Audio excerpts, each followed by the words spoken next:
From Interior Alaska's most trusted news source, this is the Fbx Evening News. Good evening and thank you for joining us. At $900 even, this year's Alaska Permanent Fund dividend was more than most observers expected it to be. The announcement of the amount was made shortly after 11 this morning by Acting State Revenue Commissioner Angela Rodell. Last year's dividend of $878 was distributed to more than 610,000 people. In all, 670,865 people applied for the dividend this year. The checks are calculated on a 5 average of the fund, and the 2008 stock market crash is one of the reasons this year's check is lower. Next year's dividends are expected to be more, according to Rodell. At the end of fiscal year 2012, they had a fund balance of $40 billion. And on June 30th, 2013, we had a balance of $45 billion. So that's a huge increase in 1 year and bodes well for the future of this program. And for any stalwart Alaskan who has paid every dividend since the program began, they will have received $36,343. A car accident just outside of Paxson sent 3 people to the hospital in an Army helicopter.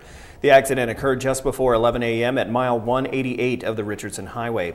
Troopers say the car rolled and ended up in the river but was not fully submerged. A helicopter with medics on board was in the area and spotted the vehicle and landed to assist. 3 patients were medevaced to Fairbanks Memorial Hospital. Their conditions are unknown. A 7-year-old Denali Elementary student who was critically injured in a hit-and-run accident late Monday evening is doing better, according to hospital personnel. Sierra Carson was flown to Anchorage Providence Medical Center with severe injuries that included head trauma and possible internal bleeding and was listed in serious condition. As of this morning, her condition has been improved to fair. Fairbanks Police Department is still searching for the vehicle that ran from the scene on Monday evening. The description of the vehicle is a dark-colored small sports utility vehicle. According to Detective Nolan with the Fairbanks Police Department, they are actively following all leads in the case. This morning at approximately 11 a.m., Fairbanks Police Department responded to a report of a body found near the Minnie Street Bridge. According to officials, the body had been noticed by 2 individuals walking over the bridge who then phoned police. The body was recovered from the slough and was sent to Anchorage to the medical examiner's office to determine the exact cause of death. However, according to detectives, there is no foul play suspected, and the body has already been identified and next of kin notified. It was recovered from the slough area underneath the Minnie Street Bridge. We were able to identify the body. We have notified next of kin, but we're not releasing the name to give the family some time. Airport police and EMS were called to the scene of a motor vehicle accident this morning on Airport Way and Western Avenue. According to Sergeant Aaron Danielson with Airport Police, a vehicle entered Airport Way, colliding into a vehicle that was northbound. The vehicle entering Airport Way sustained disabling damage, and the driver was transported to Fairbanks Memorial with what were described as minor injuries. The occupants of the other vehicle involved were uninjured. Limited services began today at the newly named Fairbanks Community Mental Health Services. Staff spent most of the day in meetings and changing their files to the new company. Many regular services won't start for several days, but officials will use this time to update people about possible changes. This evening from 5:30 to 7:30, there is a public meeting at the building on South Cushman. Tomorrow morning from 8:30 to 9:30, clients can meet with officials and ask service-related questions. The regional director of the company and the CEO of the parent company will give more specific details. The interim director of FCBHC says the new company is building ties in the community. Just the fact that they continually talked about making sure that the Fairbanks perspective was what everybody used and what everybody looked at. It's not Anchorage, it's not Wasilla, it's Fairbanks. So that was very, very comforting and very good to hear. All right, when we come back, the Mushers Hall and Farmers Loop Road will close for the winter. Also, we have some unique training we highlight for our military report. Those stories are next. Stay with us. Welcome back to the Fbx Evening News. The Mushers Hall on Farmers Loop Road will close for the winter. In a decision to save money, the Alaska Dog Mushers Association will turn off heat and electricity, the two biggest expenses, from October 1st to March 1st. The building was constructed in the 80s, and the board president says for nearly 2 decades, rental revenues haven't paid the cost of the building. The association's pull tab revenue also dropped 82% from last year, making it financially impossible for them to operate the building during the winter. They estimated for the Mushers Hall to break even, they would need to triple the rental price and have reservations every 3 days. No, nobody wants to close it down. Nobody does. When you don't have the money to cover your costs, it's totally unwise to continue spending the money like you did. And people understand that. They don't like it, but they understand it. And the board decided, this isn't pleasurable, but we have to do it. In past years, the Alaska Dog Mushers Association has had lower membership enrollment. Next week, they will discuss the upcoming mushing season, but one thing is for sure, they can't afford to pay for a heated building and bathrooms during the races. Fort Wainwright soldiers engaged in some helpful training this past month. The training is geared to help them to understand and observe enemy behavior. We have more now in tonight's military report. Name for himself otherwise. Exactly, especially with the VBID, that's a pretty big mission to take off. Advanced situational awareness teaches the soldiers how to observe and predict what their enemies are doing from long distances. The instructors say the exercises can make the soldiers feel they are truly in the situation by engaging all of their senses and heightening their fight or flight responses. Guys were getting on the radio, they were getting excited, getting amped up, trying to pass information because it was very similar to that same feeling. The soldiers trained to observe certain cultural ways, body language, amongst a host of other things, and use what they find to gauge their movements. What we're doing is human behavior pattern recognition and analysis, which is the ability to proactively and predictively analyze human behavior. You have mimicry? Mimicry. Anywhere from 300 meters to 1,000 meters away, to be able to, based on artifacts and evidence, determine the most likely course of action and most dangerous course of action. The training has been proven to help many U.S. soldiers overseas. The experts say as long as the soldiers are coming home safe, they know the training has made an impact. There's been a lot of success, most notably with the 4th BCT 82nd Airborne, and I think the success model is in the end, these guys are coming home with both their getaway sticks. The Military Report is brought to you by Stanley Nissan. Innovation for all. A former lawmaker caught in a federal corruption probe of Alaska politicians has lost a chance to have his bribery conviction overturned. The Ninth Circuit Court of Appeals on Tuesday issued an order saying none of its judges thought Vic Coring should have a rehearing before the full court. He had pleaded guilty in 2011 to conspiracy to commit bribery, but later he claimed the federal prosecutors withheld information from his attorneys. A 2-judge panel declined to intervene, but Coring asked the full court to weigh in. Coring wrote the appeal himself after his 3 public defenders in Seattle withdrew from the case following the ruling from the 2-judge panel. Coring is currently running for a seat on the Wasilla City Council. Today has been declared as the Day of Caring by the United Way of the Tanana Valley. This gives an opportunity for volunteers across the community to lend aid to many nonprofit agencies. One particular agency is the Alaska Center for Children and Adults, as they are expanding their facility. The ACCA is renovating its new community center in the building right next door, which was the facility's original building they operated out of when the program first started. To assist in the renovations, Mount McKinley Bank sponsored 6 of their employees for a whole afternoon to paint the interior walls. The deputy director talked about how they will use the new community center. So we're going to have a multi-purpose room that can be used for teen groups or small child groups. We have a full functioning kitchen that can be used for community outreach programs or social setting groups.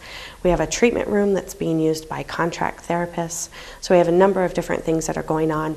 We've also partnered with the Autism Society of Alaska, and we'll be offering a joint resource library within the building. So Joe, You were feeling the snow today. I really enjoyed your boots there. Yeah, I broke them out. I woke up this morning, I saw the snow. I'm like, already. So, but then the time I walked outside, it was all melted away. So I've been walking around in heavy boots all day. How is this snow affecting sports yet? Or the cold temps? Not really. Most of the time, stuff is inside and it's good. The Ice Dogs, they're doing well away from the Big Dipper. That's inside. Doing well to start the season. You'll find out how well after this morning's game. Also, 2 undefeated teams went at it last night on the volleyball court, and someone had to lose. All that and more, including this week's PFC winner. Stay tuned. Hello, Interior Alaska. Joe Cook here in the sports seat for you. For some Wednesday sports action, your Fairbanks Ice Dogs have come out of the gate strong this morning in Blaine, Minnesota in the NAHL Showcase. The Ice Dogs came back to win 4-1 over the Springfield Junior Blues. The Ice Dogs trailed 1-0 going into the first intermission, then erupted with 4 unanswered goals, including 3 in the second period alone. Victor Lilligren led the Ice Dogs with 2 goals and a helper. Doug Rose and Colton Walter both had 2 assists. The Dogs outshot the Junior Blues 38-13. Patrick Munson shut the door after the first period goal with 12 saves. Fairbanks has scored 3 goals in a single period in each of their first 3 games. The Ice Dogs are 3-0. The last time they won their first 3 games was the 2005-2006 season. The rookie Lilligren has 4 scores in 3 games to lead the squad. Next up for the Fairbanks Ice Dogs are the Sioux Eagles tomorrow at 1:30. 2 undefeated volleyball teams, Monroe and Hutchinson. Someone had to lose. The Rams beat Hutch twice in the West Valley Invitational, but this third meeting goes in the wins and loss column. Would the third time be the charm for Hutch? Well, the first set was an indication. The Hawks were solid with the 25-19 win. Monroe had more errors than kills to start things, but Monroe fought back in the second, jumping out to an 8-1 lead. Then Marissa King went off with 3 straight kills to lead Monroe's 25-22 second set win. The Rams would not look back, winning the next 2 sets, 25-13 for the 3-1 win in Boileau Hall. The Rams had 9 aces, 4 of them from Emily Pfister, who had 12 kills, and so did King. Monroe is 6-0 and 3-0 in the Aurora Conference. Hutch is now 4-1 and 2-1 in conference play. Head coach Linda Bodie said multiple players were struggling at the same time. We can do all right if 1 or 2 struggle. And we can take care of that. But when more struggle and key players on our team do that, then we're going to have a hard time. And we're going to have a really hard time with Monroe because they're a top team. It says that we really know how to show the effort and we don't give up even though we beat them, and we're not cocky, and we know that they're a good team, that we need to work hard. We came out flat. Girls' anticipation kind of got them. I just told them, I said, we got to weather these storms. If we do that, then we're going to be fine. And we just kept attacking, and that's all we did. And there was another volleyball matchup on the west side of town last night. The West Valley Wolfpack took on the North Pole Patriots at home in the MAC Conference opener for both squads. It was back and forth early on between the 2 teams, but West Valley got some separation and would win the first set 25-15. West Valley would get a tough sweep of the Patriots, winning set 2, 27-25, 25-23 in the third. The Wolfpack overcame 39 errors for the win. Jessica Rice was on point with 7 kills and 10 blocks and no errors to lead the Wolfpack, combining with Audrey Freeman here for an incredible rally. That looks like an I-5 nominee. Amanda Stiers had 12 digs for North Pole, and Megan Smith had a team-high 5 kills. The Patriots dropped to 2-3 overall. West Valley is 2-1 and 1-0 in the MAC.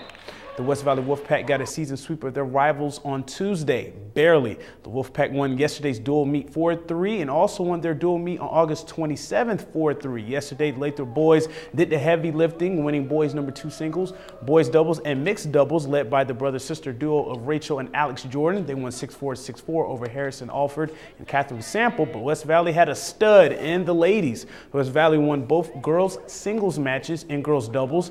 Jarrett Lee, seen here, won 6-1, 6-1 over Lathrop's James Kardash in boys number 1 singles. Lee's a sophomore, is the Joker or Federer of the interior, if you will. He hasn't lost a match in 2 seasons. However, this year he feels his team has improved as well. I've been playing pretty well throughout the year, and we've been doing pretty well as a team too, so it's been a good year so far. I just think that we are a lot better as a unit. I think we're playing together a lot better as a team. I definitely think we have a team that can do well at state. I think we have solid players at every position, so yeah, I think we do well. And we end tonight with this week's Pro Football Challenge winner. And this week's winner is Mark Opie from North Pole. Mr. Opie, someone very close to you knows why I did that. Mark gets a free oil change from Stanley Nissan. Mark got 14 out of 16 picks right and had Seattle with 28 points. The Seahawks won 29-3 over my 49ers, but hey, they all have to come to Candlestick in December for the rematch. That's all I'm going to say about that. And through 2 weeks, 2 North Polians, if you will, have won the PFC. Gary Bodette for North Pole is tied for first with Jiggity in the rankings. Herbs is tied with 11 others for second. I'm tied with 33 people with 22 right picks so far. But Mike Schultz has a slight lead at 23, and Fred Brown has 20 picks right. And a final note, the Galena Monroe and Galena Hutchinson volleyball games for tomorrow, Friday, and Saturday have been canceled. Galena will not be traveling this week. These games will be rescheduled at a later date. And that's it for sports. Mike Schultz has your weather coming up next, and we'll catch you next time. Hey everyone, welcome back into the Fbx Evening News. Mike Schultz with you once again, taking a look at the weather, and I looked outside just a little while ago. I saw blue skies, so things are clearing up after our surprise snow. Well, I'm not really surprised. We were looking for some snow, but not as much as we got. And we're looking at the weather to continue nice through the weekend. We'll tell you about that in just a little bit. Here's our photograph for tonight. This one's sent in by Buddy Lane, and the guy was able to capture McKinley Mountain, but a beautiful shot that is there from Wonder Lake. Again, if you have a photograph to share, by all means, send it to me at Mike Schultz at KTVF11.com. Here's what's going on out at the airport. 37 degrees after a high of 39. The low last night, 30 degrees. 1995 up to 74 degrees for the record high. 17 degrees in 1904 the record low. And the sunrise and sunset works out to a little more than 12 and a half hours of daylight. That's a loss of 6 minutes from yesterday. Here's our satellite picture today, and you can see the snowfall that was around this morning moving off to the east. Things are getting better off to the west in this storm system. It's sitting down south of the Alaska Range. It's just going to stay there. It's not going to really bother us that much. Our latest radar into the interior is again showing some snow shower activity hanging around the Fairbanks area, but for the most part moving off to the east, and things look even better out to the west. Now across the rest of the state, looks like a lot of rain setting up for the folks over in southeast Alaska. In fact, heavy rain expected for Juneau and Ketchikan, while the rest of the state looks like mainly just cloudy skies to maybe some snow showers around the Barrow area, and Fort Yukon, cloudy and 36. Lower 48 weather tonight. Again, nice weather has moved back in over the Pacific Northwest and is very hot over the southwest. Some showers and thunderstorms around the Minneapolis area, also around Dallas, Fort Worth, and thunderstorms rumbling across the Gulf Coast states. Nice weather over the northeast. On the satellite and radar, the storm that was over the Pacific Northwest yesterday is moving out of the picture. More rain across the deep south, and actually more rain moving in because of a system that's going to be moving up from the tropics into the Gulf of Mexico over the next couple days. Jet stream once again will remain well to the north. Again, more showers over the Pacific Northwest. And tomorrow night, we might even have a chance to see the harvest moon. It's called the barley, corn, or fruit moon. And that'll be coming our way tomorrow night, so keep an eye out that when you get that full moon. It'll be nice and big and blue. Okay, what's going on across the rest of the state? It looks like this is the north slope. Light snow for Barrow, sunny in Nome, scattered snow showers for Fort Yukon. While over the interior, we're looking at cloudy to partly cloudy skies for Healy and Fairbanks. Over to the southeast, there's the heavy rain I was talking about for Juneau and Ketchikan. While out to the southwest, it looks like isolated showers for Cold Bay, mostly sunny skies for Kodiak, and mostly cloudy skies at Bethel. And over the south central regions, partly cloudy skies at Anchorage and Homer, with cloudy skies expected in Valdez. Okay, time once again for our kids' weather. Tonight, a young lady has a weather question for me. Hi, I'm Amelia. I'm in Mrs. Kirschmeyer's 5th grade class at Hunter Elementary School, and here's my question for the weatherman.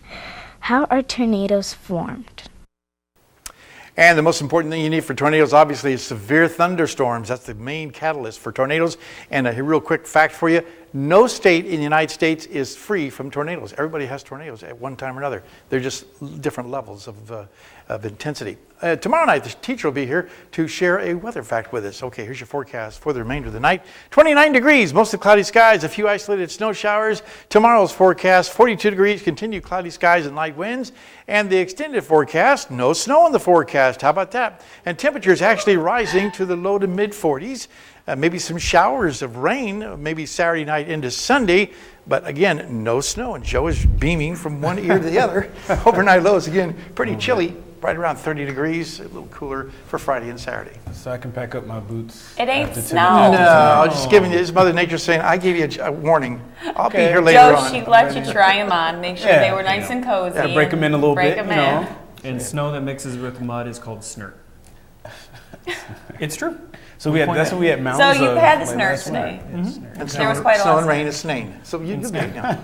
Right. Yeah. It falls mainly on the plane. You know, you learn a lot of stuff here on KTVF Channel 11. That will wrap up this edition of the Fairbanks Evening News. We're glad you could join us. Tonight on NBC Nightly News, a worldwide exclusive, Ann Curry interviews the new president of Iran on Syria on nuclear weapons and more. Now that's coming up next with Brian Williams. You can join us here 6 days a week at 6 and 11 or online anytime at webcenter11.com. That will do it from all of us here at the News Center. We hope to see you back here at 11. Until then, have a good night. My nose is itchy.